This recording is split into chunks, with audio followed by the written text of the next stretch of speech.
Hey everybody, welcome back to my channel. My name's Rox and today I'm going to be doing a book review video. I'm try to keep it as short as possible.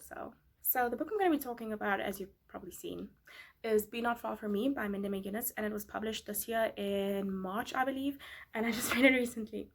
Now, Mindy McGinnis wrote one of my favorite books called The Female of the Species. She has a really long backlist of books that I can get to, but I just haven't read any of them because they all seem kind of sad, and Mindy McGinnis has a really great talent for writing very sad books. Anyway, so Be Not Far From Me is her latest release, and it was one of the books I was pretty excited for this year to come out, and I was very excited to read it. It is a young adult book following Ashley, who is out in the woods partying with her friends. They're having a good time, they're drinking a little too much, and then she catches her boyfriend cheating on her, which causes her to run into the woods all blind because it's nighttime, a little drunk, sad, and she just runs, falls, and she's like, whatever, I'm just gonna sit here until the next morning. You know, she just passed out there. But the next morning when Ashley wakes up, she realizes, because of her confusion of the previous day running into the woods, she doesn't really know where she is. Normally she's pretty good with direction. She hikes a lot. She used to go to a lot of these summer camps where she would be taught about the wilderness and how to survive in the woods, what plants you can eat, what would probably kill you, how to start a fire, how to make a shelter. She's really good in the woods, you know. And like I said, she has a very good sense of direction, but because of the confusion of the previous night, she is lost and she just needs to get back to civilization or just to anyone for help.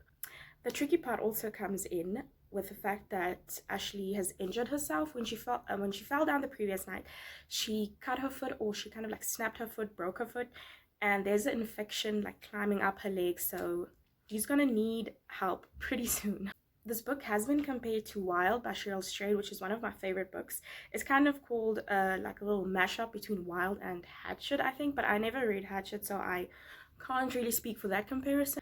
But I can see why it will be equated with Wild, because we do follow the main character, Ashley, Cheryl Strayed, trying to survive in the wilderness. The only difference is, well, one is fiction, one is non-fiction, but also Cheryl planned her hike, she planned her trail, whereas Ashley doesn't even have shoes. She's just, you know, trying to survive with literally what she has. She tries to take inventory, and all she has is like her shirt, her bra, her pants, and her underwear. That's like all she has on her. Another thing that I think the two books really have in common is that we spend a lot of time with Ashley's thoughts. Since she is alone, there aren't really any other characters for her to interact with, so we spend a lot of time with her on her own. But we also get a lot of flashbacks, because obviously she's thinking about all the mistakes she's made, all the people she loves in her life, all the people that are in her life. She's thinking about her dad. She grew up in very like poor circumstances. They're not very rich, they live in a trailer, and she's thinking about all the things she's done or said to her dad to maybe hurt his feelings. So she's just going who she's been for the last, I actually don't know how old she is, I'm gonna assume like 17, 18, because it is a young adult book and she is in school, but I think she's a senior in school.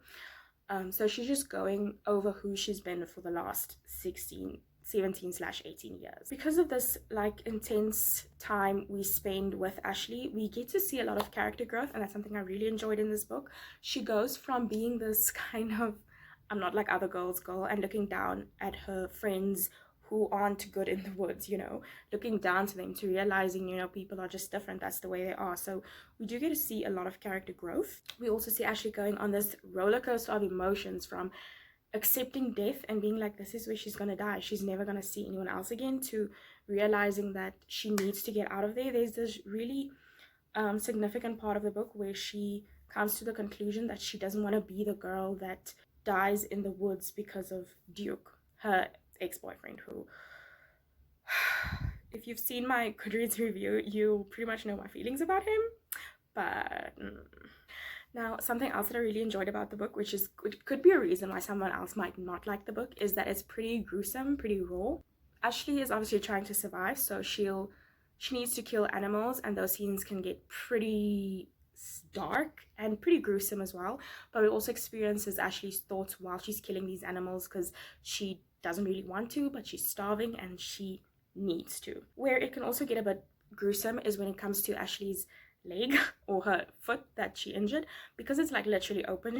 She talks about seeing bone all the time. We see her, like, I'm gonna say we see her flesh because we're seeing all of this through Ashley's eyes. We kind of see the open wound, the affection. There's some fun white stuff. That's pretty gross to read about, but I enjoyed it. We also get a scene where she's kind of trying to eat a fish and the fish just kind of slides back up her throat. It's pretty gross. It's pretty gross. So if you have a very, I don't know, if you have a very weak stomach and you're not the type of person to read any gross books, maybe don't read it. Think about it before you read it, but that is something that I just enjoy. It gives you like the sense of being in the woods, going on a hike, hiking for long, walking for long. It can get pretty gross.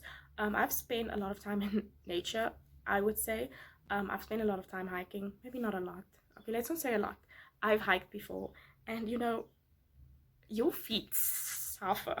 The book is pretty fast-paced, I'd say. That it's kind of divided up into part 1, 2, and 3. Part 1 is before she disappears, or before she gets lost, how she gets lost.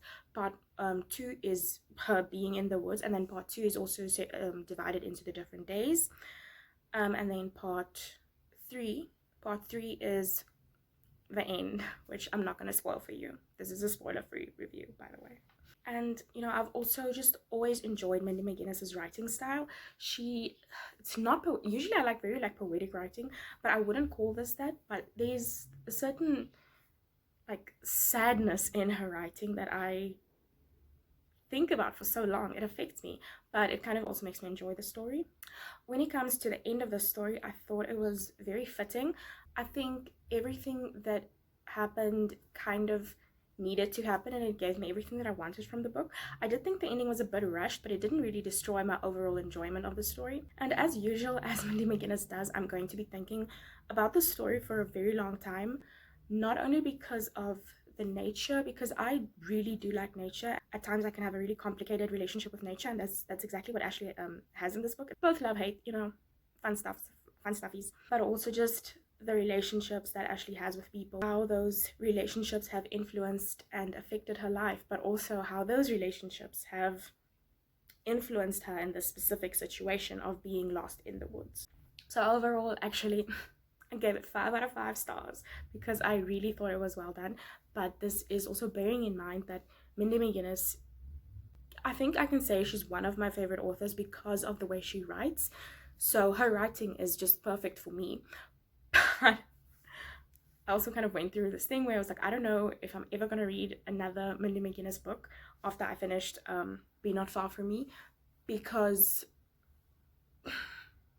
it's pretty melancholy and I don't always want that. So it'll be a while before I read another Mindy McGinnis book. But you know, if you're like, you can take it, then do it. Like I said, I would highly suggest this book because I give it a 5 out of 5 stars, but there's a lot of reasons why someone might not like this book. So that's all I gotta tell you. No spoilers in this video. If you're gonna pick it up, let me know. If you're gonna think about picking it up, let me know. I'm just interested. And thank you so much for watching this, and I'll see you again later. Okay, bye. Make good choices.